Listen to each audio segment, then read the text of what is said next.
करना वर्जित माने जाते हैं।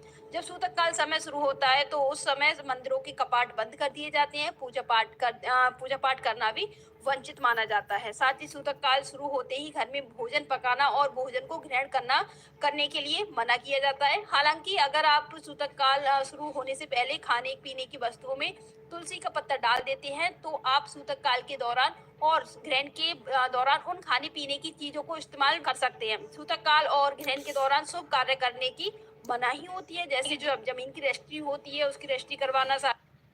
जय माता दी मित्रों, 29 मार्च 2025 को पहला सूर्य ग्रहण पड़ने वाला है, यानी कि इस साल का पहला सूर्य ग्रहण है। इसके बारे में इस कार्यक्रम में चर्चा करेंगे। 8 राशियों पे इसका इफेक्ट पड़ेगा, इसके बारे में चर्चा करेंगे।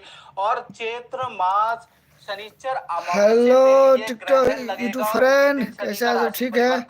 लाइव में जुटने के लिए थैंक यू। थोड़ा चैनल सब्सक्राइब करिए, फॉलो करिए, थोड़ा शनिवार के दिन प्लीज थोड़ा हेल्प करिए परिवर्तन, शनि अमावस्या उसी दिन पंचवर्गीय ग्रहों की युति और उसी ही दिन सूर्य ग्रहण भी लगेगा। इस बारे में डिटेल में चर्चा करेंगे। भारत पे इसका प्रभाव है या नहीं है, कहाँ का प्रभाव पड़ेगा, इस बारे में डिटेल में चर्चा करेंगे।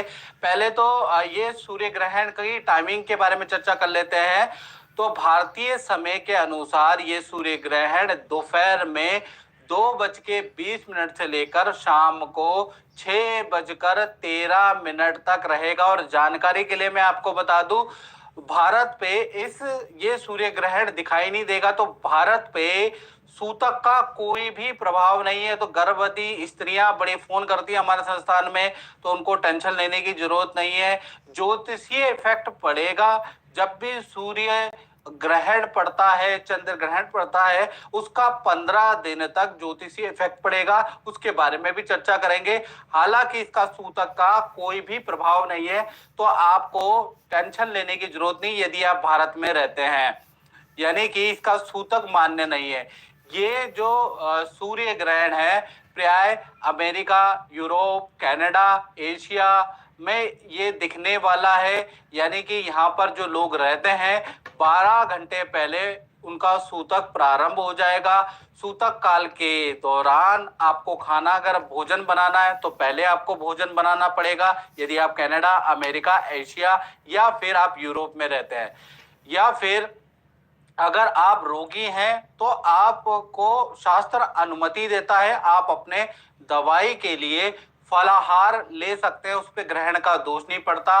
रसदार चीजें ले सकते हैं सूतक काल में, तो दोष नहीं पड़ता। या ग्रहण के समय आप रोगी हैं और आप बीमार हैं और आप कुछ भोजन करना चाहते हैं तो रसदार भोजन करेंगे तो उस पे दोष नहीं है।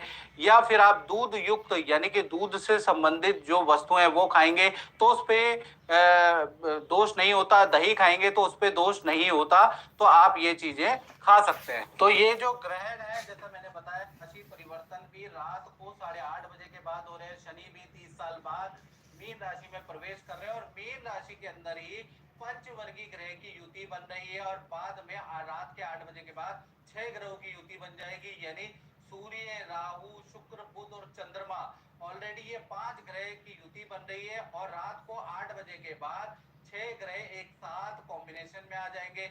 8 राशियों पे इसका प्रभाव रहेगा, इसके बारे में चर्चा कर लेते हैं। सबसे पहली राशि के बारे में बात करें तो वो रहेगी वृषभ राशि। वृषभ राशि वालों को 15 दिन तक पार्टनर से कोई वाद विवाद नहीं करना। रिलेशन में थोड़ा सा वाद विवाद हो सकता है, रिलेशन में कटुता बढ़ सकती है, थोड़ा धैर्य से काम लेना, क्योंकि ये जो सूर्य ग्रहण का प्रभाव है वृषभ राशि पे 15 दिन तक उनके रिलेशन पे पड़ेगा।